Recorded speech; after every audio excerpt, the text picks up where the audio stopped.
Here we go, ladies and gentlemen. It's at the beginning of the end or the end of the beginning. We're gonna have to find out. Krez fluttered his eyes open as he heard the buzzer humming through the barracks.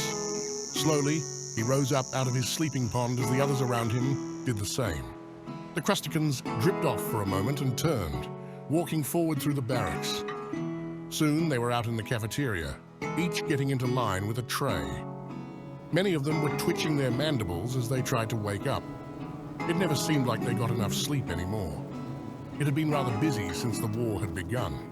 For some reason, the normal Greslin security wasn't considered enough for the capital, so several units of veteran hunter-killers had been brought in to act as both ceremonial and actual guards. This was fine in theory, but many of the new members didn't like being guards. Normally, the guard positions were bred specifically for the task from the Grand Matriarch's stock, but the influx meant there would be some lag time before her newly laid eggs hatched, and longer still before they were full-sized and ready to work. So a number of career killers were stuck working security, guarding the cowards who made up the officials of the other species. No one had attacked the capital since the Regulation War, and assassinations were very uncommon. But they were scared, and he was a soldier, so here he was. He clicked out in annoyance as he had ever days since getting this post when they filled his tray with food. Grains, fish, some grayish-brown substance they liberally called sauce. They were still changing over the cafeteria from Greslin specs, so the Crustican replacements had to make do with field rations for now. So he moved over to a table, setting the tray down as he settled in a sitting position with his legs partially tucked under his body, picking up the pieces he ate with the same quick motions he had back in training as a juvenile. When he was finished, he and the rest of his table rose as one, moving to deposit their trays for cleaning. Then they moved out into the hygiene room.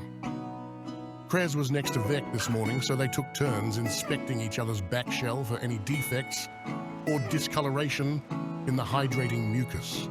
Once done, they turned towards a mirror, each picking up a brush and pick to clean their mouths of food they hadn't consumed. Once they were finished with that, they moved out to their prep room.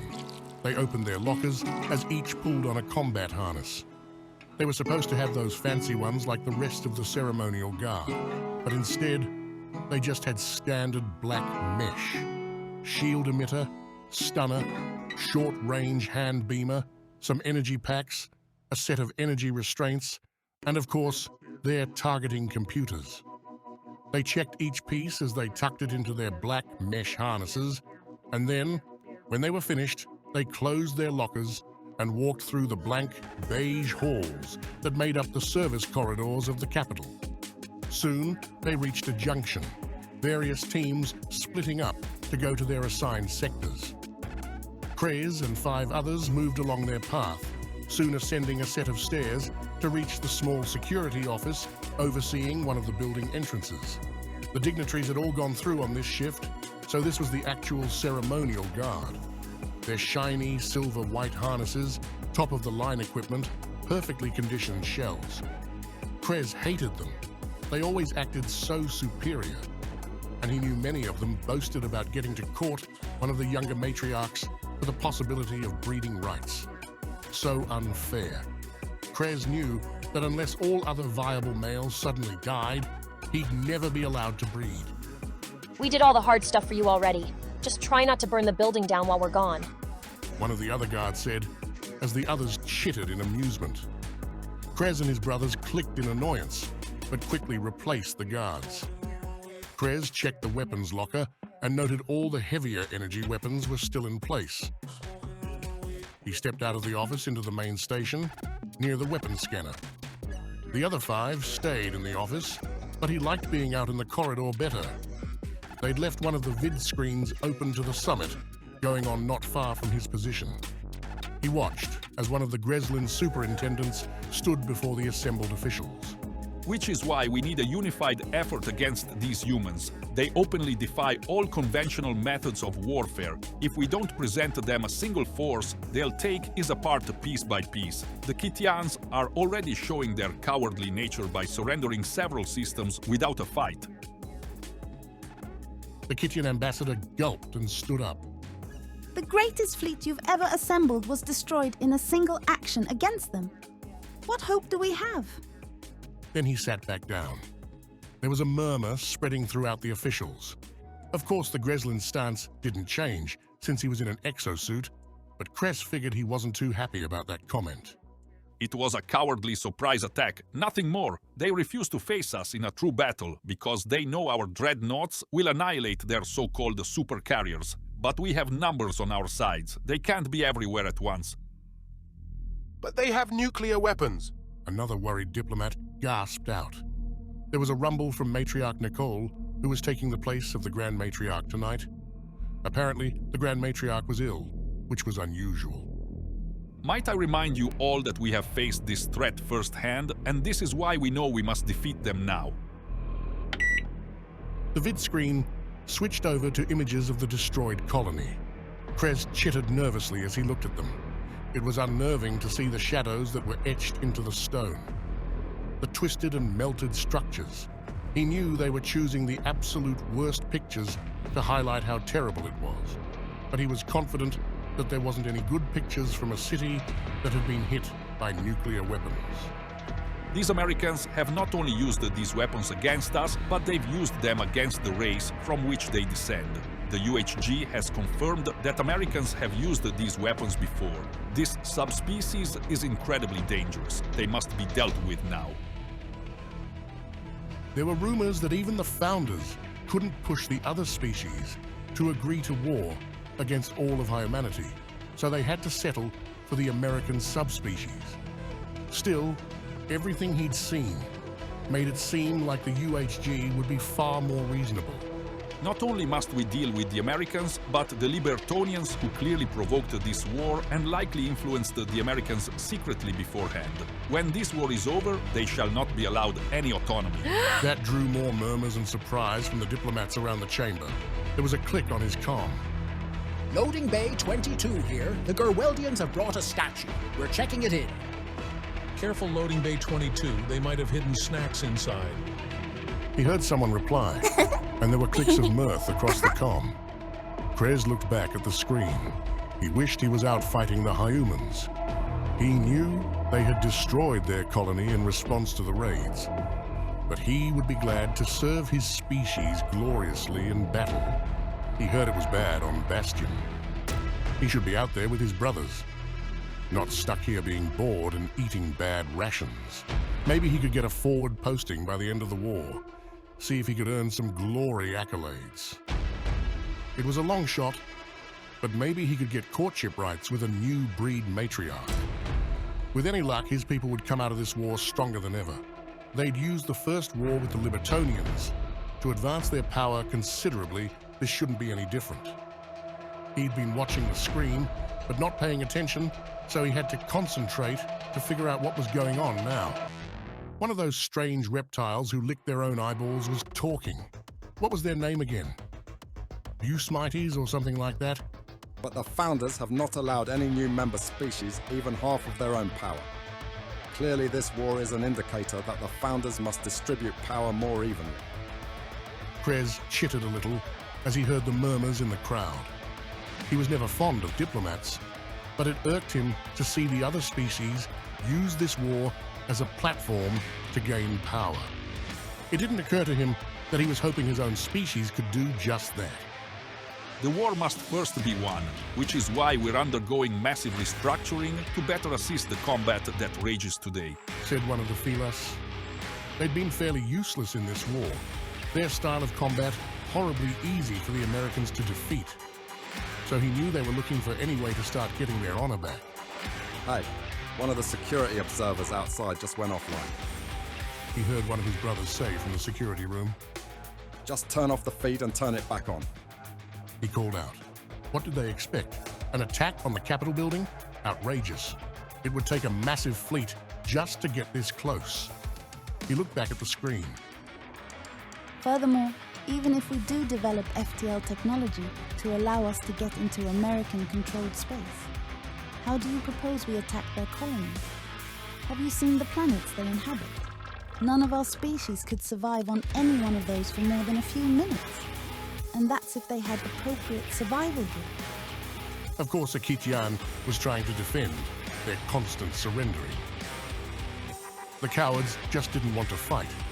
There was a chime, and he turned to see a Gerweldian with a large, Vikish bodyguard that had some sort of bag. He waved them through the scanner with a claw and looked back at the vid screen. The matriarch was talking. Let us not forget. He heard the approval chime of the machine as the Gerweldian passed through. There are humans that have shown their evil and terrible nature on a small scale. The terrorists who attacked the museum are still out there. He heard the negative buzzer as the Vikish tried to step through the device. He chittered in annoyance, figuring the idiot hadn't keyed his credentials in properly. Turning, he saw a massive blue fist racing towards his face. There was a solid crunch as his head snapped back, pieces of shell flying away as the matriarch spoke.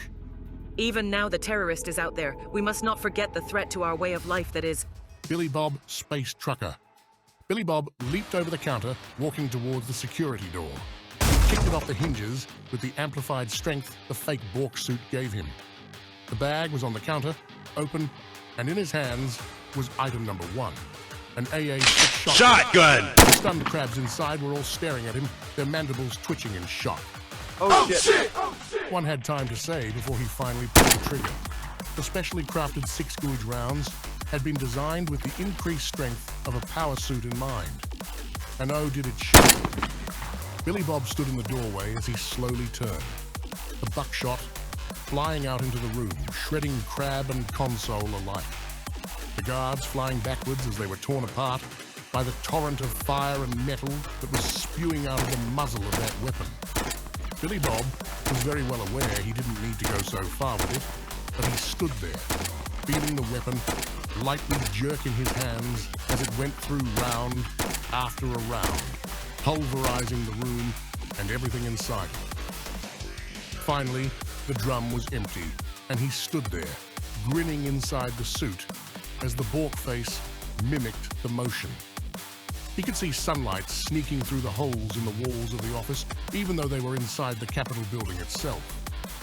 Finally, he detached the drum, letting it fall to the floor and the pile of spent cartridges turning as he slapped another one into place.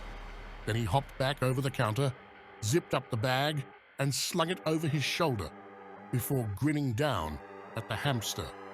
You're free to run away now. I think I blew our cover. The hamster nodded and went running back out the way they'd come. He was humming inside his suit as he looked at the map overlay. Any alarms? No. You killed them all before they could react. He heard Amelia's voice in his ear as he smiled. The other teams are moving on their objectives. You need to clear one more security station and then the loading bay I'm in. Understood. He wished he could start playing some heavy metal right now. Oh, or Stars and Stripes Forever. I'll be the Beach Boys just to throw everyone for a loop. Oh well, he'd have to settle for his own sounds. Oh! Yankee Doodle went to town! A ridding on a pony! Stuck a feather in his cap and called it Macaronini! He was walking down a hallway as he saw a carb lean out to find out what the noise was. Seeing the armed bork, it let out a hiss of surprise before Billy Bob fired the shotgun, pulverizing the guard. Their shields utterly useless against the 6-gauge buckshot. As he stood in front of the next security booth, he didn't even bother hopping over the counter. Yankee Doodle, keep it up! He pulled the trigger again as the crabs started to rush out, only to get cut down. The lightweight Xeno construction splintering apart again as the rounds slammed into it. Yankee Doodle Dandy! He could see one inside, frantically trying to open a weapons locker. Mind the music in the step. But there was nothing it could do as the buckshot tore through both the crab and the locker he was trying to open. And with the girls be handy! He stood there observing the second obliterated guard post before dropping the second drum and taking one off his harness before slamming it home. He began to hum then, trying to make it sound like cool theme music, or as close as one could get with humming theme music as he walked down the hall a ways. He saw the door for the loading bay and turned, kicking it in as the door went flying, smashing into a crab who'd been standing on the other side. He stepped out and saw these crabs had weapons in hand already, but they sure as hell hadn't been expecting him. Hey guys, what's up? They stared at him for a second, and then all began to aim as he pulled the trigger. The metal crate in the center held Amelia, but he knew she couldn't get out until he entered the code. Yet he didn't feel much like sharing these guys. He walked forward. The few rounds the crabs managed to fire, getting absorbed by his suit's shield, which as far as he could tell, was all the best of Xeno shielding and all the best of human high-density metal, which was fine by him. Soon they were splattered across the walls as he dropped the shotgun and opened a hatch on the side of the crate. Have you out in a jiffy, Amelia? Good. The others are reporting total success so far. Then he heard the door to the loading bay open and looked over to see several surprise crabs and one of those armored metal ones. Fuck! He quickly pulled the bag open again and then leaped forward as he pulled out his next weapon. What's happening, Billy Bob? I got it! He reassured Amelia as he rushed forward, holding in his hands what amounted to an all-metal power suit ready fire axe. The head had been sharpened to as fine a point as possible with modern technology, and he wasn't sure if that meant a single atom or molecule or whatever, but he knew it was fucking sharp. The crab in his sights had time to widen his eyes in surprise, but that was about it, as Billy Bob slashed, cleaving through the guard without even a moment of resistance. Then he spun, extending his arms as he slashed through two more around him, who cried and gurgled as their upped bodies had been suddenly opened to the outside world. The armored crab tried to turn, but he jumped over it, slamming down on a screaming crab who fired a single shot up at him before Billy Bob collided with his body, crushing it beneath the heavy suit, even as he rolled forward and swung the axe once more to split it straight through the last regular crab's skull and torso. They were too big for it to be any kind of clean cut, but the body collapsed, leaking everywhere, while Billy Bob spun again. The armored crab was turning, but he swiped out, leaving the bottom half of its left legs off, and as it toppled over her, brought the axe down through the head to finish it off. He stood there for a few seconds, looking around as he heard Emily. Wow, that was incredible. And here I doubted your melee weapon. Axes are sweet! Was his only reply as he turned to finish opening the crate the Libertonian power suit was in. Emily was watching from a building bordering the Capitol building grounds, and as Amelia finally had the freedom to sit up in her suit and step out into the daylight, she jumped up, flapping her wings as she quickly flew down to them. All right, what's the plan now? Billy Bob said, looking between the 10-foot-tall Libertonian power suit and Emily. Seriously? Amelia asked. Yeah, I kind of forgot with all the awesomeness I've just done. We're killing stuff towards the center now, right? Emily nodded. The teams have activated some of the meeting room security features. We've just alerted the guards, but inside they're now sealed in, and their lines to the outside world are cut, so they have no idea we're coming. Perfect, Billy Bob said, returning to his bag. He sheathed the axe on his back and pulled out the second-to-last weapon they'd given him. The other two stared at the strange-looking item he pulled out, made of composite materials. What's that? He activated it, and the item opened up, revealing an interior handle which he picked up, letting the rest of it nestle around his arm. The ZF-1. It's light. Handle's adjustable for easy carrying. Good for rights and lefties. Breaks down to 4 parts undetectable by X-ray. Ideal for quick, discrete interventions. A word on firepower. Titanium recharger. 3,000 clips with bursts of 3 to 300. Plus all the oldies but goldies. Rocket launcher, arrow launcher, and flamethrower. My favorite. They stared at him for a moment while he dropped the AA-6 back into the bag and slung it over his shoulder, shifted the axe from his back to a side sheath on his harness. It took a very specific sheath to house that blade, and he didn't want to accidentally cut parts of himself off while he fought. All right, ladies, move out. Well, I'm not. You're fighting forward. I'm holding them off from out here. Amelia said, turning as the power suit stepped outside and he blinked. Why did we smuggle you in here? To get me as close as possible while the others secured the security systems. He thought that over, trying to decide if it was a good plan or not, before shrugging and walking into the Capitol building with Emily behind him. Stay behind cover until I let you know we're clear. She nodded and kept a ways back from him as he kicked down another door and found himself in a wide corridor. There were statues and paintings and tapestries of various xenos from the founding species, and he was sure that they wanted him to feel awe and respect for all the history around him. Instead, he turned to one of the paintings of a giant crab queen bitch and activated the flamethrower. A jet of fire burst out, torching it as an alarm rang out. He saw crabs with silver shields and much better-looking weapons burst out from around a junction to his left and smiled. Something tells me we go this way. He began to let out bursts of those titanium bullets, which tore through the crabs. Shots slamming into his shield as he advanced, seemingly unconcerned. Ooh, I've been working on the railroad all the livelong day! A rocket zipped out to obliterate a crab on a balcony with a matter slammer. You've been working on the railroad just to pass the time away. He saw another group burst out of a door to his right and turned, letting out a non-stop burst of fire as the bullets cut through the three of them. Can't you hear the whistle blowing? Rise up so early in the morn. Another matter, slammer on the balcony down the hall. But 3 arrows slammed into that one's chest as it screeched and tumbled over the railing. Can't you hear the captain shooting? There was some sort of emplacement around the next corridor junction, but a jet of fire was quick to get the crabs burning, and a burst of bullets cut them down. Dina, blow your horn! He looked back at Emily and then down each of the corridors he could see before waving her forward. Hope you don't mind, but I'm gonna skip ahead. Skip ahead? To where? No, in the song. He could see movement ahead with some sort of massive ornate metal door behind a series of emplacements, but he just marched forward.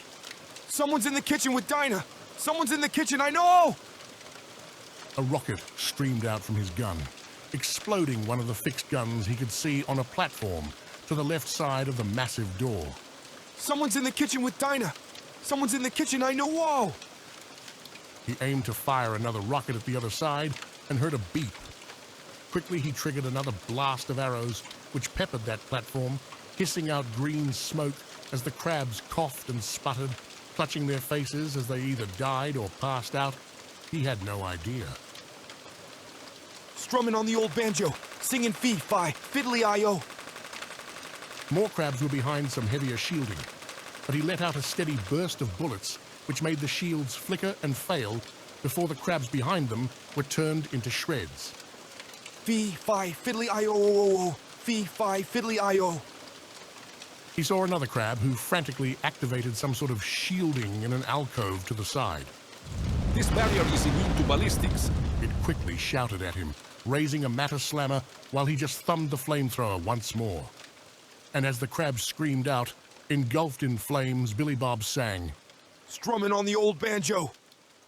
The crab slumped down dead, the shield still in place as he smiled back at Emily. I fucking love my job. And so splits a chapter in the adventures of Billy Bob Space Trucker.